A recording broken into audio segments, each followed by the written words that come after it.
तो geometric progression start कर रहे हैं। तो ज्योमेट्रिक प्रोग्रेशन से पहले इसको डिफाइन कर लेते हैं। A sequence of non zero numbers is called a geometric progression. If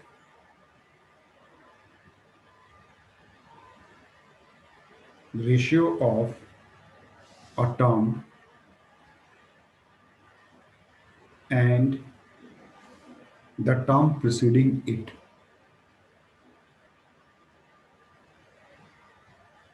is always constant, ठीक है ना। यानी कि अगर मैं ऐसे बोलूं कि if A1 A2 A3 AN are terms in GP, अगर ऐसे बोलूं तो इसका मतलब ये होगा कि A2 डिवाइडेड बाई A1 कहो या E3 डिवाइडेड बाई A2 कहो, या फिर आप आगे कहीं AN divided by AN minus one कहो, तो ये हमेशा कांस्टेंट होता है। और इस कांस्टेंट को हम लोग कॉमन रेशियो बोलेंगे फॉर दैट पर्टिकुलर, ठीक है ना। और इसको R से हम डिनोट करते हैं, कॉमन रेशियो, ठीक है ना। तो इसका मतलब ये हुआ कि AN plus one upon AN is always constant and equal to R for all n belongs to natural number, ठीक है ना। तो therefore the standard form of a GP, आपको जो जीपी होगी वो स्टैंडर्ड फॉर्म में ऐसे दिखेगी। ये ए, पहला टर्म ए होगा, दूसरा ए आर होगा, तीसरा ए आर स्क्वायर होगा। इस तरह से फिर आपका जो nth टर्म होगा वो a are n minus one होगा। ऐसे आपको स्टैंडर्ड जीपी दिखेगी, ठीक है ना। तो यहाँ से एक इम्पोर्टेंट चीज़ आ गई कि जनरल टर्म कैसे रिप्रेजेंट होता है। हर सीरीज का या हर सीक्वेंस का एक जनरल टर्म होता है, ठीक है ना। या इसको हम nth टर्म भी बोल सकते हैं। उसको ए एन से अगर मैं रिप्रेजेंट करूं तो ये a are n minus one ऐसे रिप्रेजेंट होगा, वह ए आपका फर्स्ट टर्म कहलाएगा और आर आपका कॉमन रेशियो कहलाएगा,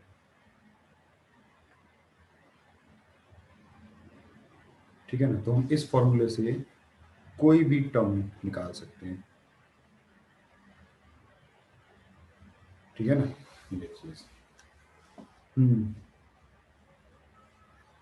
अब देखो, इस पर अगर हम कुछ क्वेश्चंस देख लें पहले इसी फॉर्मूले पे। Question one, if third term of a GP is 4. The product of 5, find the product of first 5 terms,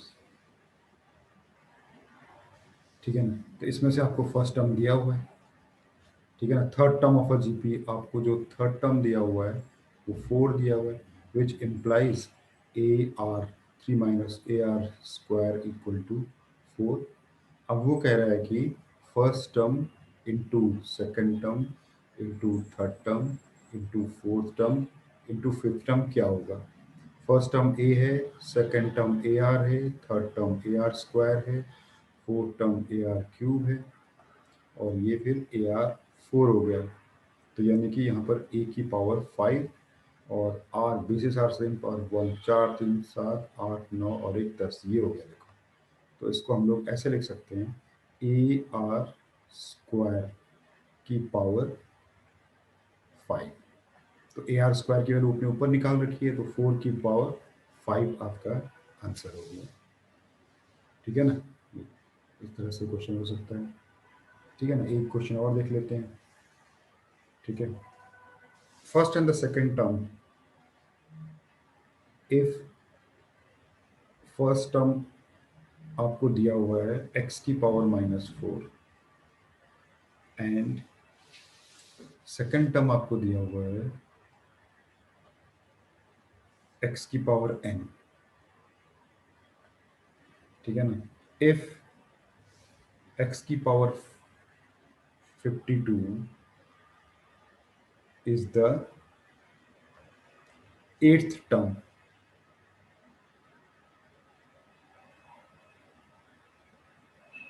eighth term of the GP। Geometry ये आपका इस सीक्वेंस का एट्थ टर्म आपको दिया हुआ है, फाइंड n, ऐसे दिया हुआ है ना। ये n आपका x की पावर सेकेंड टर्म की पावर है। तो अगर हम फॉर्मूला दें, a1 दिया हुआ है, a2 दिया हुआ है, ठीक है ना, a5 आपका एट्थ टर्म दिया हुआ है, ठीक है ना। तो अगर हम यहाँ से r की वैल्यू निकाल लें, कॉमन रेशियो क्या होता है, a2 minus a2 divided by a1, तो यानी कि x की power n divided by x की पावर -4, यानी कि x की पावर n+4, ये आपका कॉमन रेशियो हो गया। तो एट्थ टर्म बोल रहा है A8 का फॉर्मूला होगा AR7, और ये आपको x की पावर 52 दिया हुआ है। A आपका x की पावर -4 हो गया, R आपने x की पावर n+4 हो गया, और इधर x की पावर 52 हो गया। तो ये x की power n equal to x की पावर 52, देयरफॉर आपका जो, ठीक है ना, हाँ हाँ, ये 7 r की वैल्यू पुट करने का 7 से मल्टीप्लाई भी करना होगा, ठीक है ना, ऐसे 7, ठीक है ना। तो ये 7, ये r की वैल्यू पुट कर दी, a की वैल्यू पुट कर दी, तो इसे पूरा खोलना पड़ेगा आपको। तो कितना हो गया ये, x की power n+4 into 7 equal to x की पावर, यहाँ ले आते हैं 52 और 4 इधर से आ जाएगा तो 56 हो जाएगा ये। तो देयरफॉर 7n+28 इक्वल टू 56। तो यहाँ n की वैल्यू आपको 4 मिल जाएगी, ठीक है ना। तो सिंपल जैसे एपी के उसका फॉर्मूला होता था, स्टैंडर्ड फॉर्मूला, उसी फॉर्मूले के उसी तरह जीपी के फॉर्मूले को भी लगाते हैं, बस फॉर्मूला बदल जाता है, कॉन्सेप्ट वही रहता है,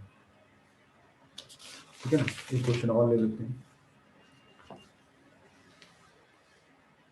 लेट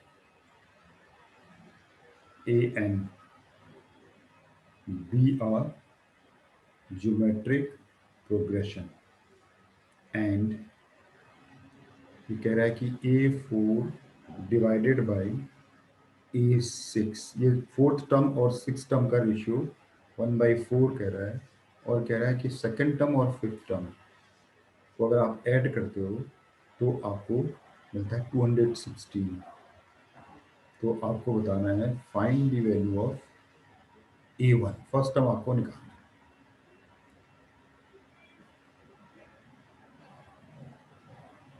ठीक है ना। तो अब जीपी दिया हुआ है a4, इसका इस्तेमाल करें अगर हम, a4/a6, a4 का फॉर्मूला हो गया AR3, a6 का फॉर्मूला हो गया AR5 इक्वल टू 1/4 दिया हुआ है, ए कटा तो विच इम्प्लाइज ए और ए कटा, r² इक्वल टू 4, तो r इक्वल टू +-2 आ जाएगा। और सेकंड कंडीशन दे रही है A2 का मतलब हो गया AR प्लस A5 का मतलब हो गया AR4 इक्वल टू 216 दे रहा है। ए की वैल्यू आपको निकालनी है, तो ए आर प्लस आर की पावर 4 इक्वल टू 216। अब आर की वैल्यू पुट कर देते हैं, ठीक है ना। तो आर की वैल्यू पुट कर, एक बार 2 पुट कर दो, एक बार -2 पुट कर दो। तो ए 2 पुट कर देते हैं, तो 2 + 2⁴ 16 इक्वल टू 216। तो ए इक्वल टू 216/18, ठीक है ना। तो ये आपका 12 आ जाएगा।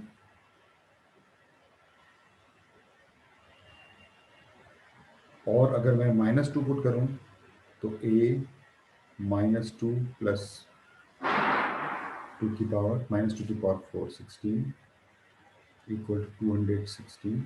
तो यहाँ a की वैल्यू आपकी आ जाएगी, नीचे आ जाएगा आपका 14, तो कट के 7 108/13 आ जाएगा ये।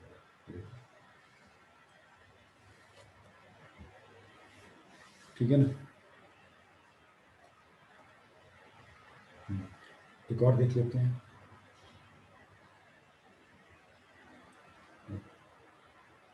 If a, b, c, d are distinct real numbers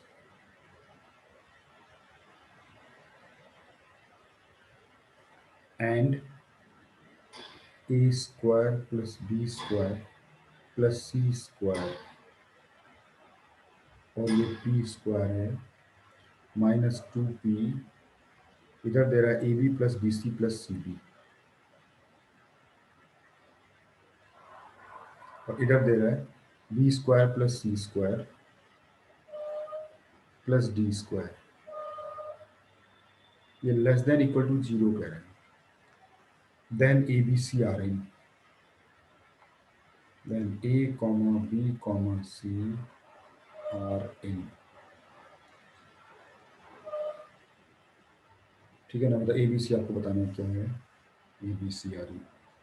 तो देखो अगर इसको पूरा खोल दें हम लोग, तो पूरा खोल दें तो ये ऐसा कुछ बन जाता है। देखो पूरा एक्सपेंड करने के बाद ये A square P square plus B square P square plus C square P square -2p A B -2p B C -2p C D plus B square plus C square plus D square less than 0। तो ये A square P square A B और ये B square को जब आप मिलाओगे तो ये ऐसा बन जाएगा ए पी माइनस बी का होल स्क्वायर प्लस दूसरा बन जाएगा बी पी माइनस सी का होल स्क्वायर, तीसरा बन जाएगा सी पी माइनस डी का whole square is less than 0। ठीक है ना। अब यहाँ पर देखो आपका लेस देन 0 तो नॉट पॉसिबल हो गया, क्योंकि तीनों पॉजिटिव हो जाएंगे, स्क्वायर्स हैं, तो सिर्फ इक्वल टू 0 पॉसिबल है। तो डियर फोर, और वो भी तब होगा जब ए पी माइनस बी 0 हो, तो यानी कि P equal to B by A, और बी पी माइनस सी भी 0 हो, इसका मतलब हो गया P equal to C by B, और C P minus D equal to 0 हो, तो P equal to D by C, which implies, यहाँ से देखो आप, तो B by A equal to C by B equal to D by C equal to constant P. Therefore आप देख सकते हो कि A B C D are in GP हो गया, सी जीपी हो गया।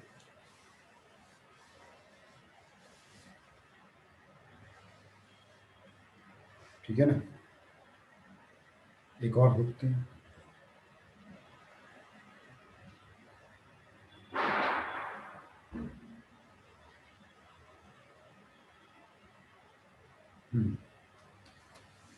इन अ जीपी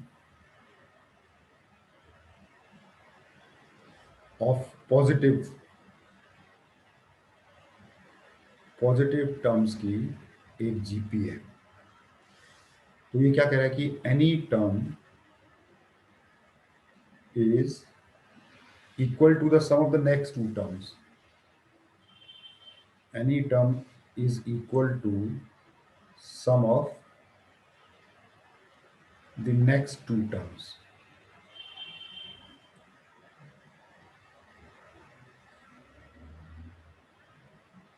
कह रहा है फाइंड द कॉमन रेशियो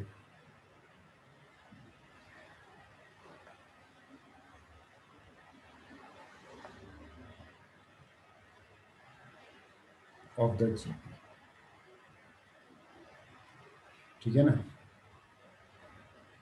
तो इसको अगर हम देखें, जो कह रहा है इसके अकॉर्डिंग आपको ये कह रहा है कि जो कोई भी टर्म है, nth टर्म है, तो वो उसके अगले दो टर्म यानी कि an+1 प्लस an+2 के इक्वल होगा फॉर ऑल n है। तो an की का फॉर्मूला डाल दें तो ये हो जाएगा ARn-1, इधर हो जाएगा ARn, और इधर हो जाएगा आपका ARn+1। ठीक है ना। तो यहाँ से अगर ए कैंसिल हो जाएगा पूरा का पूरा, आर की पावर एन भी कैंसिल हो जाएगा, तो ये आर की पावर -1 यहाँ बचेगा, आर की पावर 1 यहाँ बचेगा, और ठीक है ना, नहीं आर की पावर एन की बचेगा, यहाँ तो केवल 1 बचेगा। तो आर की पावर एन यहाँ बचेगा और यहाँ पर ये 1 बचेगा। देखो क्वाड्रेटिक बन गई। तो देयरफॉर ये ऐसे हो गया आर का स्क्वायर प्लस r-1 = 0। तो यहाँ से आपने क्वाड्रेटिक फॉर्मूले से r की वैल्यू आ जाएगी -1 plus minus under root b² - 4ac 1 + 4 5। तो ये आपका 5/2। तो पॉजिटिव बोला हुआ है तो r पॉजिटिव होना चाहिए, देयरफॉर r = -1 प्लस √5/2। नेगेटिव वाले को नहीं लेंगे क्योंकि r पॉजिटिव बोला है उसने। ठीक है ना, पॉजिटिव टर्म्स होगा तो r को, ये आपका क्वेश्चन था। ठीक है ना। हम्म,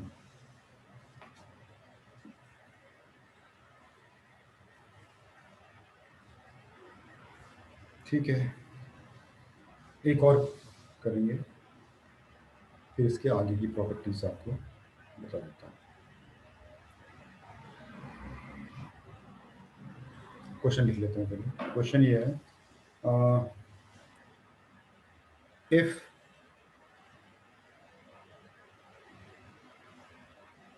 three positive numbers forms an increasing GP. ठीक है, इसे थोड़ा ऊपर कर लिया भाई।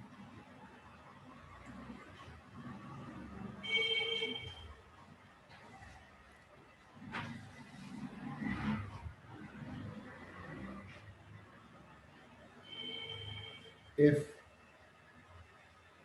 three positive numbers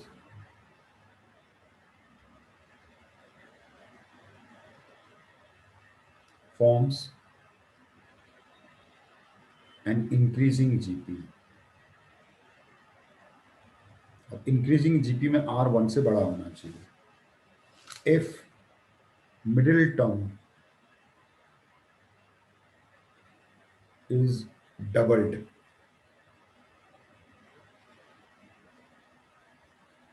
the new numbers forms an AP।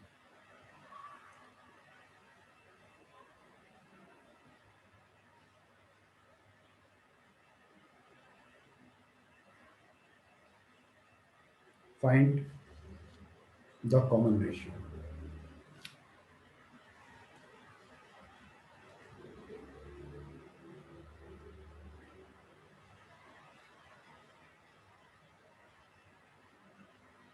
तो जब जीपी बनती तो कॉमन रेशियो क्या होता, जब बन रही थी।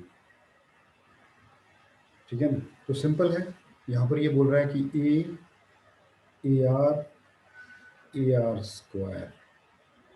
R इन जीपी था तो मैंने जीपी ले लिया, और कंडीशन ये है कि R आपका 1 से बड़ा होना चाहिए, क्योंकि ठीक है ना। अब देयरफॉर उसने सेकंड वाले नंबर को ट्वाइस कर दिया तो 2AR, थर्ड वाले नंबर को कुछ नहीं किया। ये कह रहा है कि ये जो नए नंबर बने हैं ये आपका AP में हो जाएगा, तो अकॉर्डिंगली आपको R चाहिए। तो एपी में हो जाएगा, तो एपी का प्रॉपर्टी होता है कि सेकंड वाले नंबर का ट्वाइस इक्वल टू फर्स्ट वाला नंबर प्लस थर्ड वाला नंबर, ये आपका आ गया। तो यहाँ से ए कटा, तो ये क्वाड्रेटिक बन जाएगी, आर स्क्वायर इधर आ गया minus 4r plus 1 equal to 0। तो यहाँ से आर की वैल्यू आपको निकल जानी चाहिए, 4 plus minus b square minus 4ac 12 upon 2। Negative नहीं लेना पड़ेगा, केवल पॉजिटिव लेंगे, तो therefore r should be greater than 1 बोला है इसने, तो ये आपका नहीं नेगेटिव तो नहीं, वो 1 से छोटा हो जाएगा अगर मैं माइनस साइन लेता हूँ। तो ये हो गया 2 प्लस 2√3, तो 2 कट जाएगा √3, तो ये आपको लेना पड़ेगा। 2 माइनस √3 को इग्नोर करना पड़ेगा आपको अकॉर्डिंग टू द क्वेश्चन, ठीक है ना।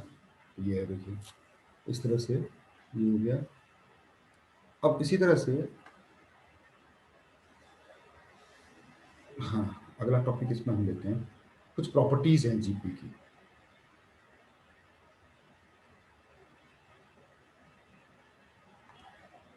Properties of a geometric progression, बहुत सारी प्रॉपर्टीज हैं। जैसे ये वाली प्रॉपर्टी तो जनरली हो गई कि nth टर्म आपको Sn में से Sn माइनस वन माइनस करोगे तो आपको nth टर्म मिलेगा, ये जीपी में भी एप्लीकेबल है। दूसरा, हम ये प्रॉपर्टी कर सकते हैं कि product of terms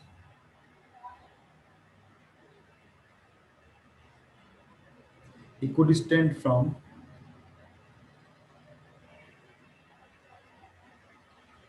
both and, starting से कोई टर्म लो और एंड से भी उसी वही टर्म लो, मतलब वही टर्म मतलब product of term equidistant from both ends of a GP is constant.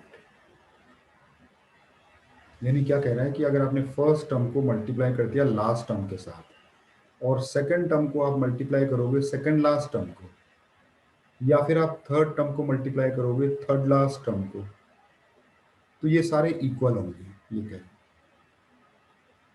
और भी, ठीक है। तीसरा है, इफ वी इंक्रीज और decrease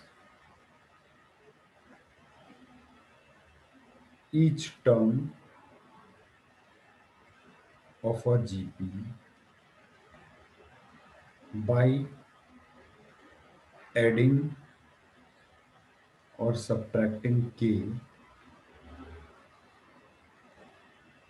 the resulting sequence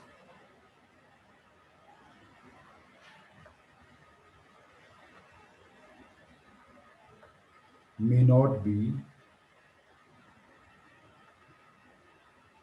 in GP, ठीक है ना, तो जनरली नहीं होगा।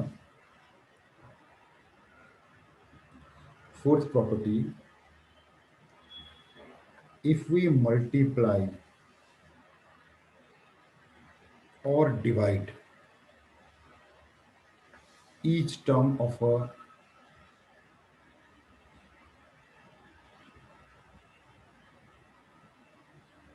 by a non-zero real number, non-zero k से मल्टीप्लाई कर दिया आपने, then the resulting sequence will be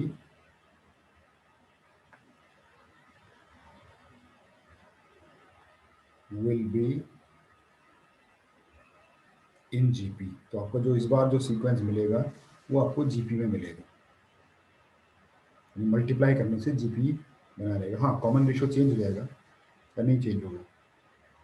हम्म, अब सारे टर्म को एक ही से मल्टीप्लाई कर रहे हो, डिवाइड करोगे तो ऊपर नीचे कट जाएगा, तो कॉमन रेशियो भी सेम ही रहेगा, कोई फर्क नहीं पड़ेगा। If we raised each term of a GP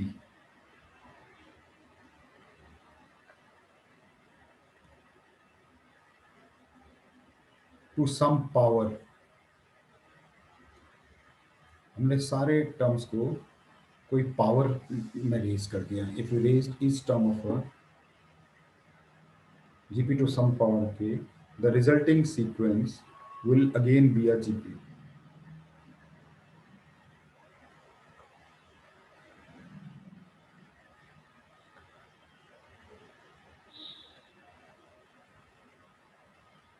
ठीक है ना? तो यहां पर हम बोल सकते हैं कि reciprocal of a GP results in a new GP. यानी कि GP तो बनेगा लेकिन वो दूसरा GP बन जाएगा। ठीक है ना? सेकेंड, इफ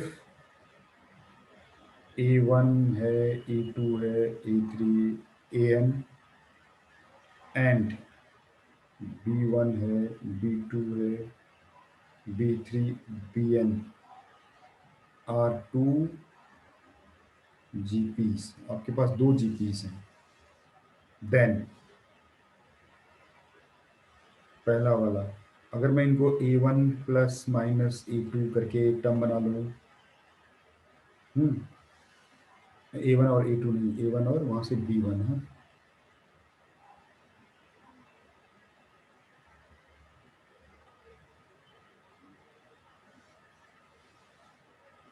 ठीक है। देन पहली प्रॉपर्टी तो ये हो गई कि A1 प्लस माइनस B1 करके एक टर्म बना लो, A2 प्लस माइनस करके B2 के साथ टर्म बना लो, may not be in GP, but लेकिन अगर आप इनको मल्टीप्लाई कर दोगे A1 B1 A2 B2 इस तरह से अगर मल्टीप्लाई कर दोगे, विल बी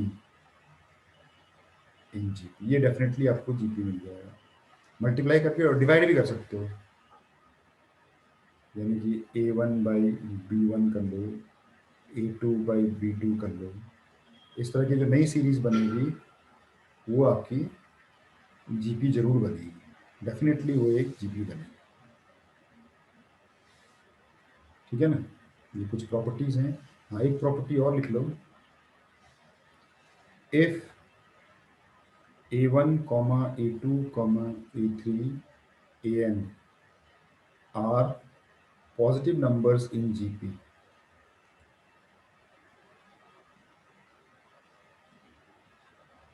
पॉजिटिव नंबर्स हैं GP में, तो देन अगर इन सबका आप लॉग ले लो किसी भी सुइटेबल किसी भी बेस पे, log of A1, log of A2, इस तरह से log of A3 till log of AN, तो ये आपके जो नंबर्स होंगे ये ऑटोमेटिकली AP में कन्वर्ट हो जाएंगे, और वाइस वर्सा भी इसका ट्रू है, यानी अगर AP में होगा और लॉग ले लोगे तो वो GP में कन्वर्ट हो जाएगा। हाँ, डेफिनेटली पॉजिटिव होने चाहिए, नहीं तो लॉग नहीं ले पाओगे आप।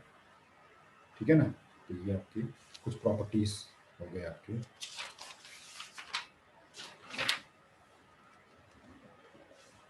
ठीक है ना? हम्म, ये देखिए,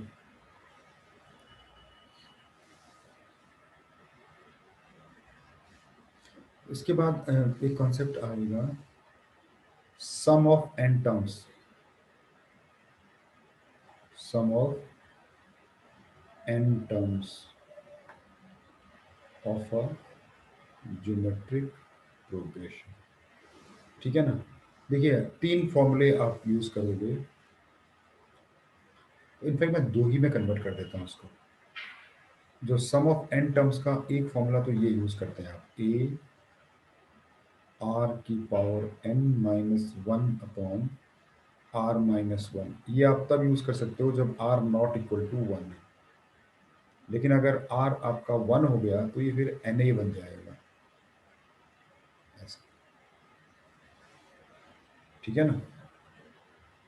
इसका प्रूफ हम देख लेते हैं।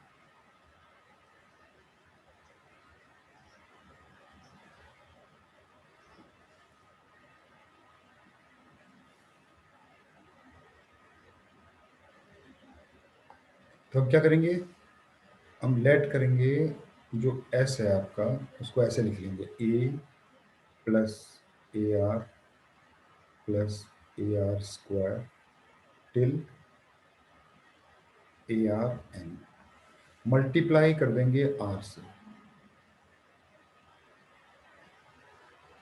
आर से मल्टीप्लाई कर देंगे थ्रू आउट, तो ये आर इंटू एस हो जाएगा, ए बन जाएगा ए आर बन जाएगा ए आर स्क्वायर, और A R square A R cube, और ए आर एन, एक काम करो एन माइनस वन तक चलते हैं, एन एफ टर्म के लेते हैं, हाँ ऊपर एन टर्म्स लिया भी है मैंने, तो a are n minus one होगा, ये वाला आपका बन जाएगा अगला टर्म, आगे खिसक के ए आर एन ऐसे बन जाएगा, ठीक है ना। तो इसको हम सब्ट्रैक्ट कर देते हैं,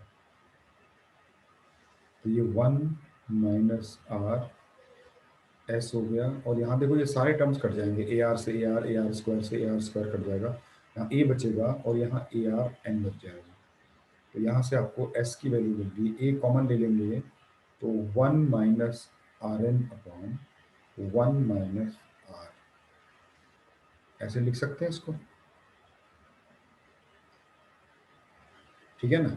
और इसको हम अगर वन कॉमन लेके माइनस कॉमन ले लें तो कोई बात, ऊपर दोनों न्यूमरेटर और डिनोमिनेटर से माइनस वन लेके काट देते हैं, और आर माइनस वन, आपका ये फॉर्मूला तैयार होगा। इसे याद करना पड़ेगा सम के लिए,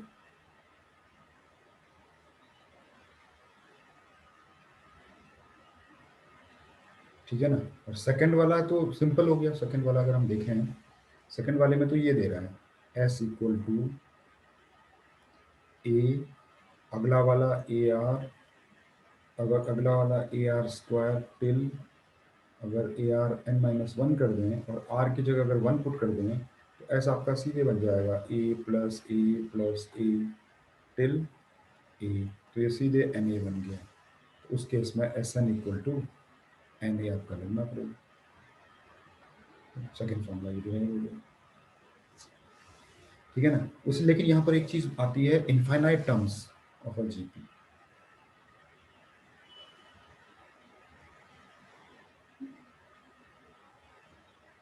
सम of infinite terms of a GP, ठीक है ना। अब बेसिकली ये मुझे निकालने को कह रहे हैं कि सम ऑफ इंफिनिटी क्या होगा। सम ऑफ इंफिनिटी को मैं लिख सकता हूँ सम ऑफ एन, बट लिमिट लगा दो एन को इंफिनिटी पहुंचा दो, ये आपको बेसिकली करना है। तो बेसिकली आपको करना क्या है कि जो आपने एस एन निकाल रखा है उस पर लिमिट लगा दो, एस एन आपने ऊपर निकाल रखा है ए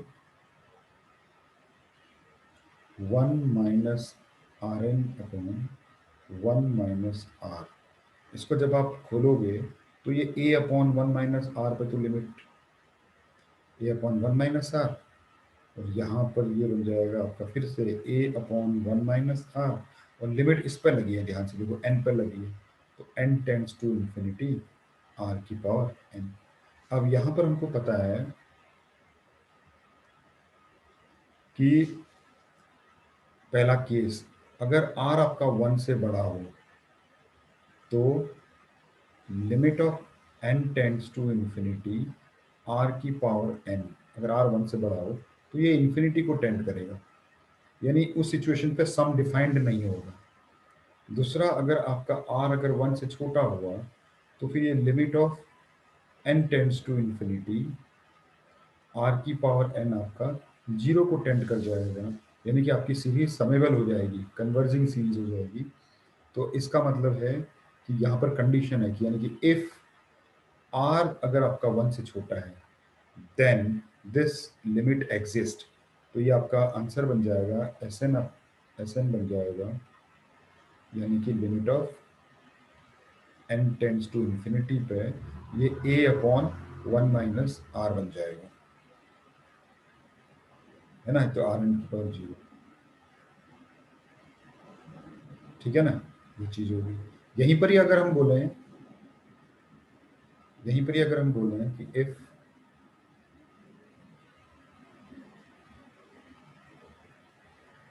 आर ग्रेटर देन 1 बोले तो आपका जो एस एन है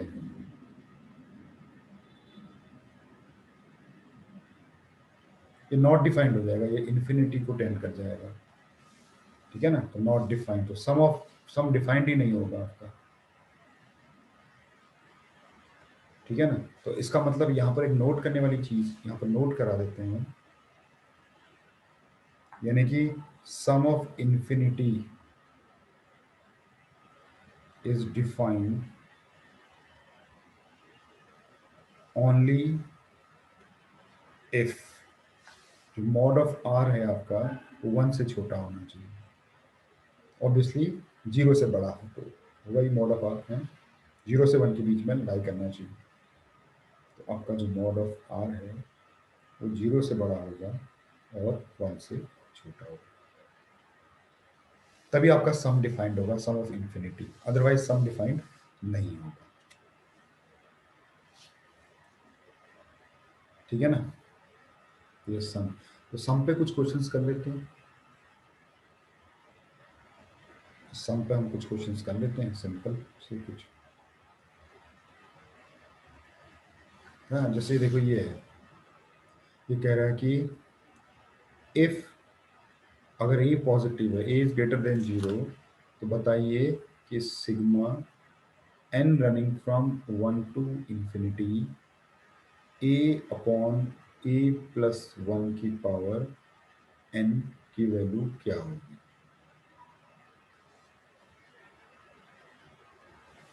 ठीक है ना। तो ठीक है ना, हम क्या करते हैं कि late A upon a plus 1 को आर ले लेते हैं। तो बेसिकली आपको चाहिए क्या, आपको ये चाहिए सिग्मा आर की पावर एन चाहिए, और n running from 1 to infinity, यानी कि ये चाहिए आपको, 1 से बोला है ना इसने, 1 से है, तो r plus r square plus r cube till ये चाहिए इनको। तो इसका तो फॉर्मूला हो गया infinity r upon 1 minus r, क्योंकि आर आपका 1 से छोटा हो गया देखो, तो आर की वैल्यू पुट कर दो, तो यानी कि आर की वैल्यू ये थी ए अपॉन ए प्लस 1, ये आपका आर था, upon 1 minus a upon a plus 1, ये इसको कैलकुलेट कर लो आप। तो ए प्लस वन कट जाएगा, 1 ये कट जाएगा, तो ए आपका आंसर आ जाएगा सीधा,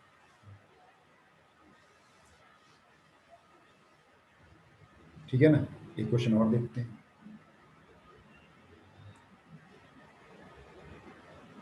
ये कह रहा है कि इफ मॉड ऑफ अल्फा और मॉड ऑफ बीटा दोनों लेस देन 1 है, दोनों लेस देन 1 है,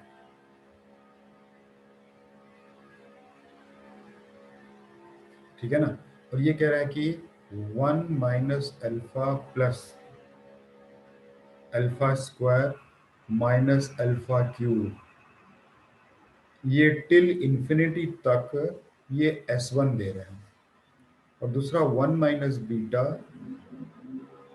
plus beta square minus beta cube, ये इंफिनिटी तक आपको S2 दे रहा है। Then find the value of, कह रहा है कि 1 minus alpha beta plus alpha square beta square,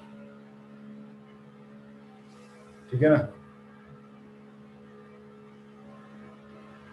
कह रहा है इसकी वैल्यू क्या होगी, कह रहा है इन्फिनिटी, इनफाइनाइट, जीपी का क्वेश्चन बन गया, ठीक है ना। तो यानी कि यहां पर आप देखोगे S1 तो हो गया 1 अपॉन 1 प्लस अल्फा,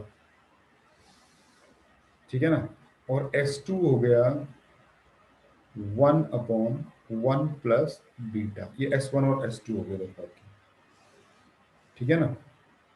अच्छा अब देयरफॉर चाहिए क्या, इसको S3 चाहिए, ठीक है ना, S3 हो जाएगा 1 अपॉन 1 प्लस अल्फा बीटा, ये हो गया। अच्छा तो एक काम करेंगे ना, अल्फा की वैल्यू यहाँ से निकाल लेते हैं, अल्फा की वैल्यू यहाँ से हो जाएगी 1 अपॉन S1, 1/s1 -1, और बीटा की वैल्यू यहाँ से आ जाएगी 1/s2 -1। यहाँ पुट कर दिया जाए, इसको पुट कर दिया जाए सेकंड वाले में, तो देयरफॉर आपका जो S3 बनेगा वो आएगा 1/1 plus multiply 1/s1 - 1 into 1/s2 - 1, ये आ जाएगा। इसे आप अरेंज करोगे तो आपको आंसर मिल जाना चाहिए। S1 S2 चला जाएगा ऊपर, और नीचे यहाँ S1 S2 1 minus S1 plus S2, और यहाँ पर 2 S1 S2, ऐसा कुछ आंसर आ जाएगा आपको।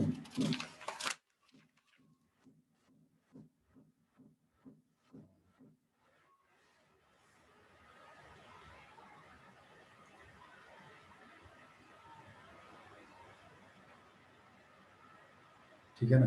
अगला क्वेश्चन देखते हैं एक और।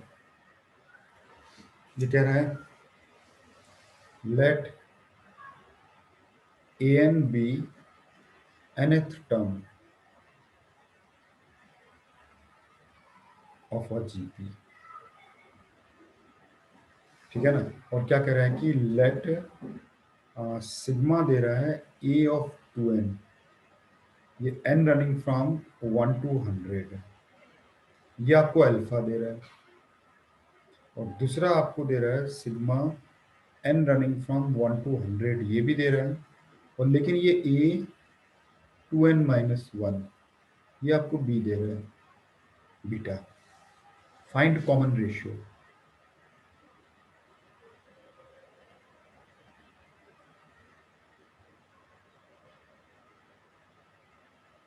Find the common ratio of the GP, ऐसा कुछ क्वेश्चन दे रहे हैं।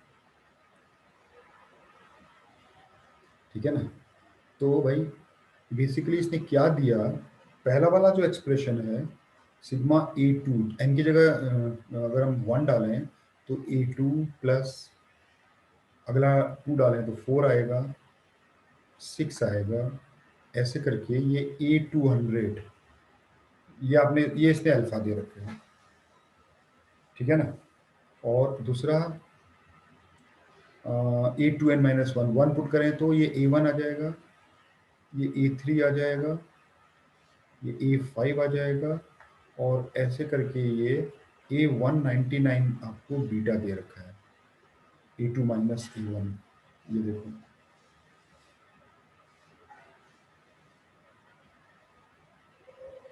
है ना, ऐसे कुछ दे रखा है आपको, देखो।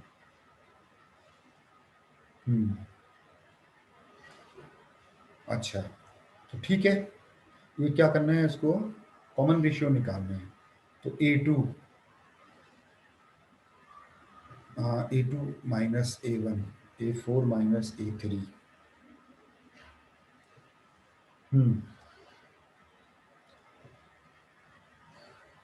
A2 अगर -A1 करूँगा तो यार, चलिए वैसा भी ठीक है।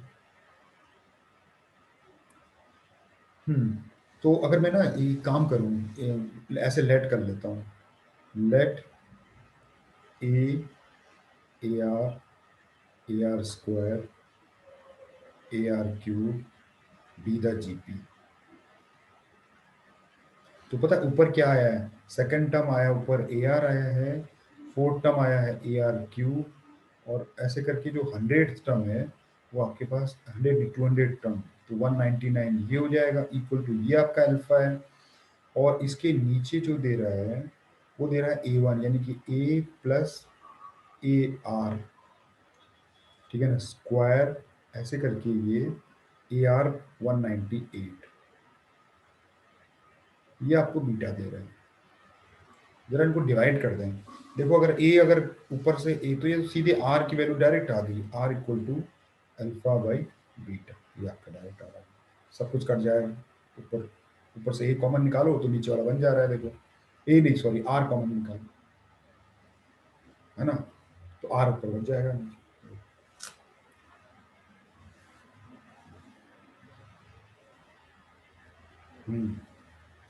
अच्छा देखो, एक और देखते हैं क्वेश्चन। ये कह रहा है an infinite GP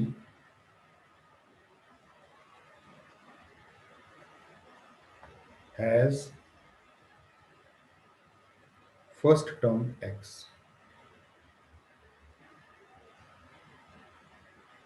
first term x है एंड सम 5,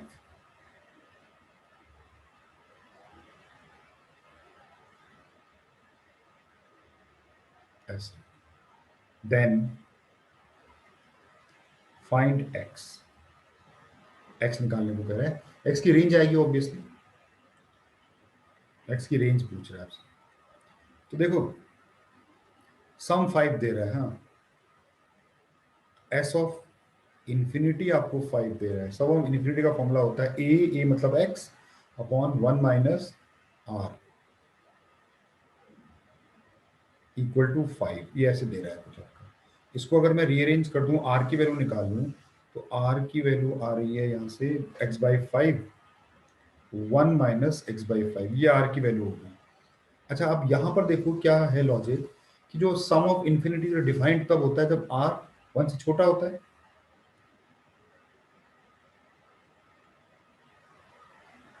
ठीक है ना। अब यहाँ पर नोट करने वाली चीज है कि sum of infinity is defined if R lies between -1 to 1। R आपको -1 से 1 के बीच में लाई करना चाहिए। देयरफॉर आर की वैल्यू डाल देते हैं, 1 minus x by 5 lies between -1 से 1। अब इस इनइक्वलिटी को अगर आप सॉल्व करते हो, सॉल्विंग इसको आप सॉल्व करते हो तो सिंपल हो गया, 5 5 तो 0 हो जाएगा, तो 0, ये x हो जाएगा और ये 10 हो जाएगा। हाँ, ये आपका आंसर आ जाएगा इनइक्वलिटी।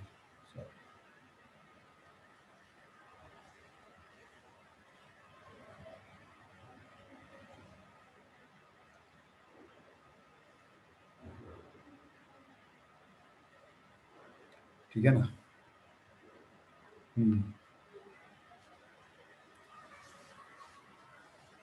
देखो एक और करेंगे।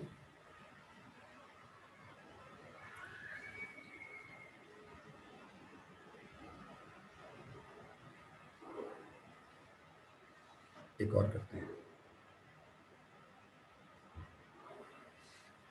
इफ मॉड ऑफ ए आपका 1 से छोटा है और मॉड ऑफ बी भी आपका 1 से छोटा है, देन आपको एस की वैल्यू बतानी है। ये 1 प्लस 1 प्लस ए के साथ बी प्लस 1 प्लस ए स्क्वायर के साथ बी स्क्वायर प्लस 1 प्लस ए स्क्वायर प्लस ए क्यूब के साथ बी क्यूब टिल आपको इन्फिनिटी तक ही निकालना है, अप टू इन्फिनिटी तक ही सम निकालना है इसका। ये थोड़ा सा टफ है, देखिए क्वेश्चन थोड़ा सा अलजेब्रिक आइडेंटिटी लगी। तो बेसिकली आपको निकालना क्या है, बेसिकली आपको ये निकालना है,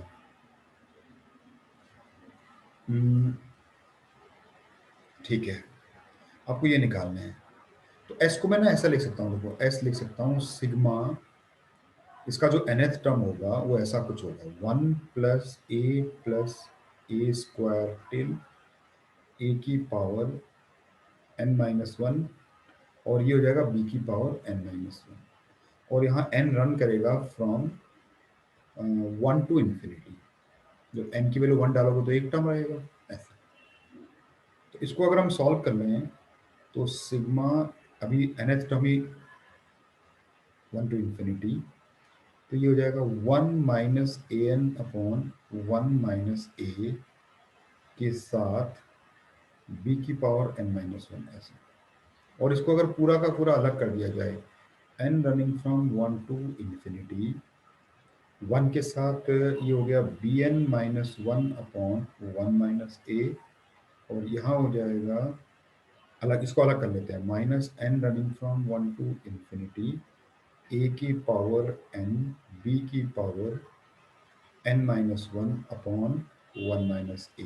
देखो अब सम जो सिग्मा लगा हुआ है वो केवल एन पर लगा हुआ है,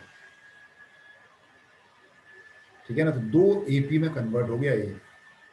तो पहला वाला तो ये हो जाएगा one upon one minus a, और ये बी की power one plus B square till infinity. और यहाँ पर हो जाएगा ये देखना, ये भी one minus one upon one minus a रहेगा, और इसको अगर आप सिग्मा खोलोगे तो ए, ठीक है ना, तो अच्छा एक काम करो, ए को भी बाहर निकाल दो, ए को भी हम बाहर निकाल देते हैं, वन डॉट ए कर देते हैं इसको। तो ए बाहर निकालेंगे तो a n minus one b n minus one, हाँ तो ये डायरेक्ट बन जाएगा पूरा का पूरा। तो ये वन हो जाएगा, ये ए बी हो जाएगा, और ये ए स्क्वायर बी स्क्वायर होके, और ये इन्फिनिटी पहुंच जाएगा, बस सिंपल। तो one upon one minus a ये है, और इसका sum one upon one minus b हो जाएगा, और इधर minus a upon one minus a ये पहले से ही बाहर निकाला हुआ है, और यहाँ पर ये हो जाएगा one upon one minus a b, ऐसे, ठीक है ना, तो बस ये बन जाना चाहिए, ठीक है ना। फाइनली आप इसको अगर वन अपॉन वन माइनस ए को कॉमन ले लो आप, ठीक है ना, तो यहाँ क्या बचेगा, one upon one minus b minus a upon one minus a b, ऐसे कुछ बच जाएगा ये।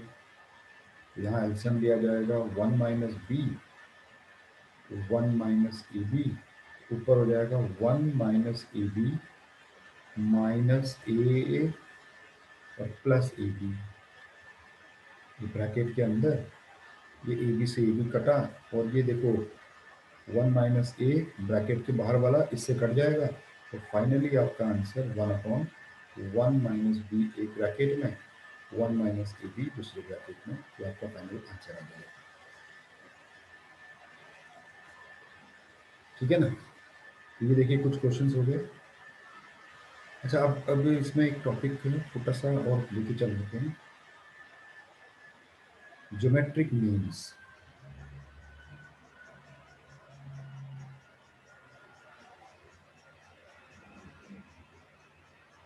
हम इसको शॉर्ट में जीएम लिखेंगे, ठीक है। हाँ, if a comma b comma c are in geometric progression, then B is called the geometric mean between A and C. ये यानी कि therefore B upon A को मैं C upon B के इक्वल लिख सकता हूँ, which implies B square equal to AC, and which further implies B equal to under root of AC. Therefore, geometric mean between A and C is, अब क्या करो, ए और बी को, ए और सी को मल्टीप्लाई करके उसका अंडर रूट कर दो, ये आपका ज्योमेट्रिक मीन हो गया, ठीक है ना ये। अच्छा अब इसी का सेकंड स्टेटमेंट देखो कि if a and b are two numbers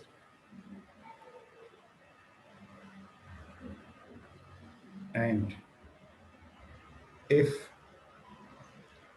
A1, A2, A3 till AN are inserted between them,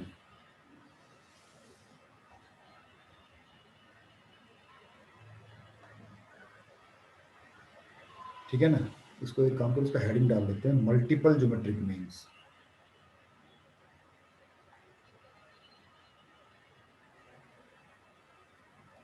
multiple geometric means. If A and B are two numbers and if A1, A2, A3, N are inserted between them,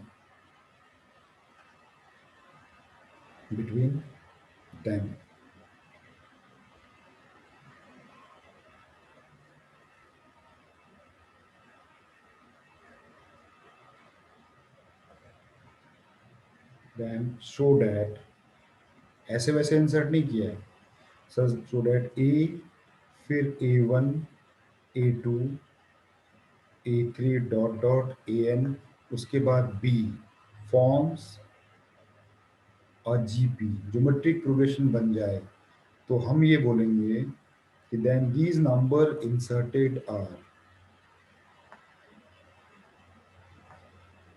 are called the n geometric means between A and B. ये n geometric means हो गए, मतलब एक GP series बनानी पड़ेगी आपको, तो बीच के नंबर्स को हम लोग ज्योमेट्रिक मीन्स बोल सकते हैं, ठीक है ना। अब यहां पर एक नोट लिख लेते हैं, if A1, A2 dot dot AN are n geometric means inserted between A and B, दो नंबर A and B के बीच में हमने n ज्योमेट्रिक मीन इंसर्ट किए हैं। Now if capital G is the single geometric mean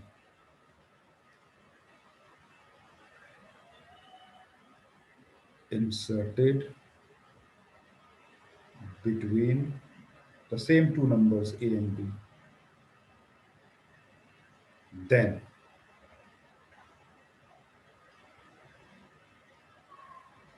in सब geometric means को अगर आप मल्टीप्लाई कर दो तो आपको सिंगल ज्योमेट्रिक मीन जो है ना उसकी पावर n मिल जाएगा, ठीक है ना। यानी क्या,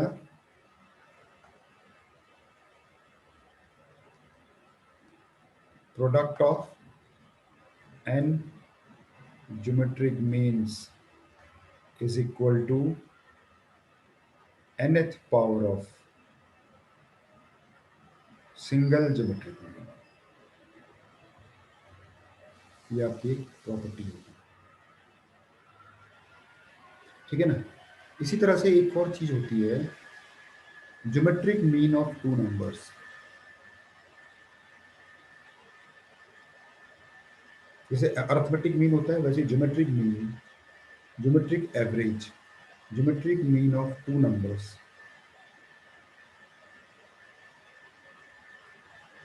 A and B, ये तो हमने निकाला अभी ऊपर। हम क्या करेंगे, दोनों को मल्टीप्लाई करेंगे और उसको अंडर रूट कर देंगे, तो ज्योमेट्रिक मीन आ जाएगा A और B। उसी तरह से geometric mean of three numbers, अगर नंबर्स आपके थ्री हो गए यानी कि A, B एंड C हो गए, तो इनका जो ज्योमेट्रिक मीन होगा, तो आपने क्या करना है, तीनों को मल्टीप्लाई करना है और फिर उसको अंडर रूट नहीं, यहाँ क्यूब रूट कर देना है। यानी जितने नंबर्स उतने ऑर्डर का रूट लगा देना है आपने, ठीक है ना। तो geometric mean of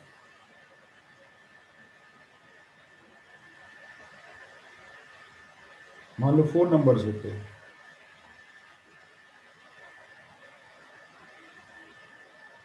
A, B, C and D होते हैं, तो आपने क्या करना है, चारों को मल्टीप्लाई कर देना है और इसको फोर्थ ऑर्डर का रूट ले लेना है, ठीक है ना।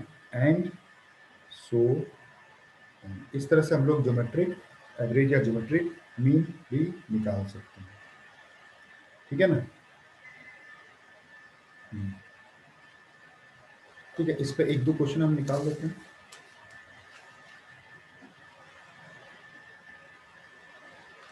हम्म,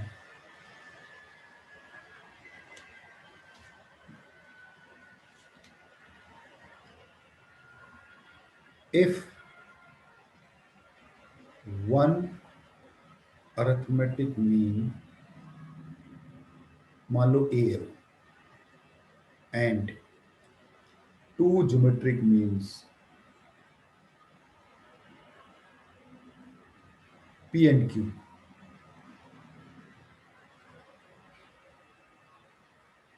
be inserted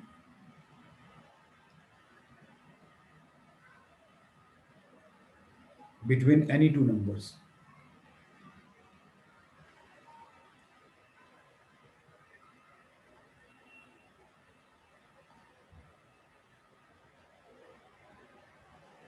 then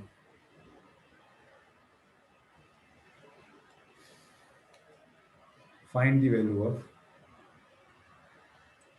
pq plus qq divided by apq, ऐसे कुछ।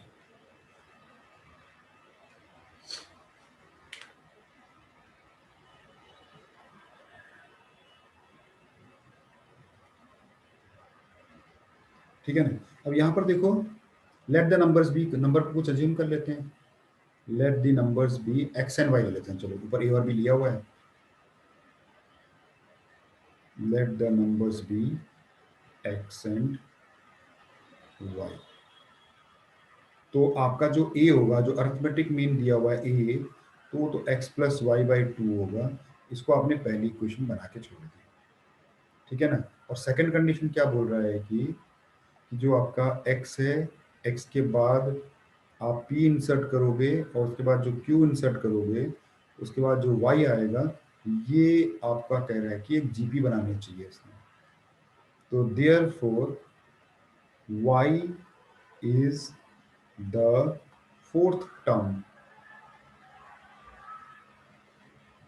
ऑफ द जीपी, y आपका फोर्थ टर्म हो जाएगा ये जीपी बनते। तो y equal to x, r का पता नहीं है, x r q, which implies r equal to y by x की पावर 1/3। ये आपने r निकाल लिया। तो देयर फोर जो p होगा आपका वो xr होना चाहिए, सेकेंड टर्म है, तो x ये रहा, y बाई एक्स की power 1/3, which implies pq is equal to x cube y by x, और जो q होगा वो एक्स आर स्क्वायर होना चाहिए। तो यानी कि x y बाई एक्स की पावर 2/3, तो विच इम्प्लाइज यहाँ से आपका जो क्यू क्यूब होगा वो हो जाएगा x cube y square by x square. तो सिंपल यहाँ से तो मैं इसको एक्स स्क्वायर वाई लिख सकता हूँ और यहाँ से इसको मैं एक्स वाई स्क्वायर लिख सकता हूँ। देयर फोर फाइनली जो चाहिए हमको वो इन दोनों को ऐड करना है, तो p q plus q q is equal to x y common, x plus y बाहर आ जाएगा, और एक्स प्लस वाई की वैल्यू देखो ऊपर लिखी हुई है, एक्स प्लस वाई की value x plus y equal to 2a, तो ये हो जाएगा 2a, 2a एक्स वाई। ये देखो p q plus q q ये आया देखो। और अब यहाँ पर एक चीज़ बहुत इंटरेस्टिंग चीज़ होगी, एक और चीज़ होगी यहाँ पर, मैं लाल से लिख देता हूँ। यहाँ पर एक चीज़ नोट करने वाली चीज़ एक और है कि आप x और y को मल्टीप्लाई करोगे तो p और q का मल्टीप्लिकेशन भी वही होगा, product of term equidistant from. तो यहाँ से देखो आपका रिजल्ट बन रहा है p cube plus q cube equal to 2a, x y की जगह मैं पी क्यू लगा दूँ तो बस, which implies p q plus q q, और मेरे ख्याल से ये ए पी क्यू को नीचे लाना पड़ेगा मेरे को, तो ये इंटीजर टाइप का आंसर बन जाएगा 2।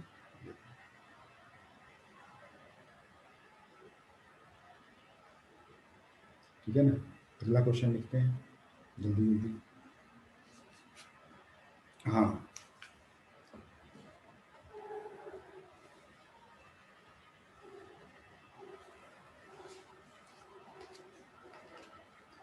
if one geometric mean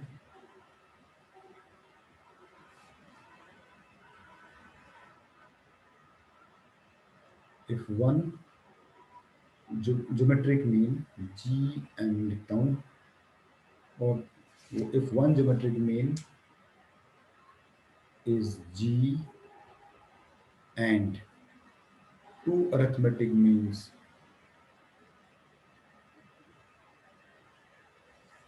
a1 and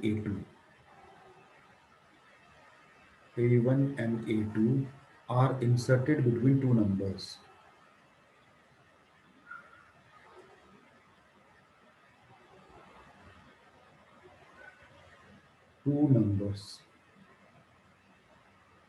ये भी ऊपर के जैसा ही क्वेश्चन है। देन इसकी वैल्यू पूछ रहा है वो, twice of a1 minus a2 into twice of a2 minus a1 की वैल्यू क्या होगी पूछ रहे हैं। तो जी के टर्म्स में आंसर आना चाहिए, ठीक है ना। अब यहाँ पर ये देखो, जो लेट ए एंड बी, दो नंबर्स हम ले लेते हैं, let small a and small b. हाँ, let a and b be the two numbers,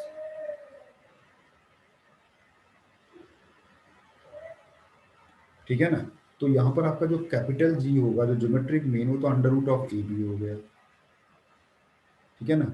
और उसके बाद आपको कह रहा है कि ए, फिर उसके बाद a1, फिर उसके बाद a2, फिर उसके बाद b, ये ap बन गया। तो यहाँ से हम कॉमन डिफरेंस निकाल लेते हैं। तो b is the fourth term, तो a plus 3d, which implies d equal to b minus a by 3। Therefore आपका जो a2 हो जाएगा वो a प्लस डी होना चाहिए ना, तो a प्लस डी होना चाहिए। तो उसका मतलब है a plus b minus a by 3। तो 3a minus a 2a plus b by, ये आपका a बाई 3। a2 क्यों, a1 ना, a1 ना, a1 आपका ये होना चाहिए, और a2 आपका ये होना चाहिए कि जो a1 आया है उसमें और d ऐड कर दो। तो 2a प्लस बी बाई 3 में इसमें डी निकाल रखा है, b माइनस ए बाई 3 करोगे आप तो a प्लस 2b बन जाएगा। ये बिल्कुल सेम पिछला क्वेश्चन जैसा ही है। और अब a1 और a2 अब चाहिए क्या इसको, there four 2a1 minus a2, अब जब माइनस करें तो इसको 2 से 4 है ना, 4a plus 2b, 2b cut जाएगा, और ये 6a 4a 3a और a कट जाएगा तो a आ जाएगा ये। There four 2a2 minus a1 अगर करें तो इसको 2 से, तो ये 2a प्लस 4b, तो 3b, b ये तो b आ जाएगा सीधे। Therefore 2a1 minus a2 into 2a2 minus a1 आपका ab आ गया, और ab को मैं g का स्क्वायर लिख सकता हूँ यहाँ से। देयर फोर ए बी को मैं जी का स्क्वायर भी लिख सकता हूँ, तो आपका आंसर आ जाएगा, ठीक है ना। तो ये आपकी हुई जीपी, यहाँ पर आपकी जीपी को हम लोग क्लोज करते हैं। अभी इस पे जो एएम और जीएम इनइक्वलिटीज हैं उस पर बेस्ड हम लोग एक अलग से टॉपिक कर लेंगे, अलग से क्लास कर लेंगे उस पर, इम्पोर्टेंट टॉपिक है। तो यहीं पर ही इसको क्लोज किया जाए आज के लिए।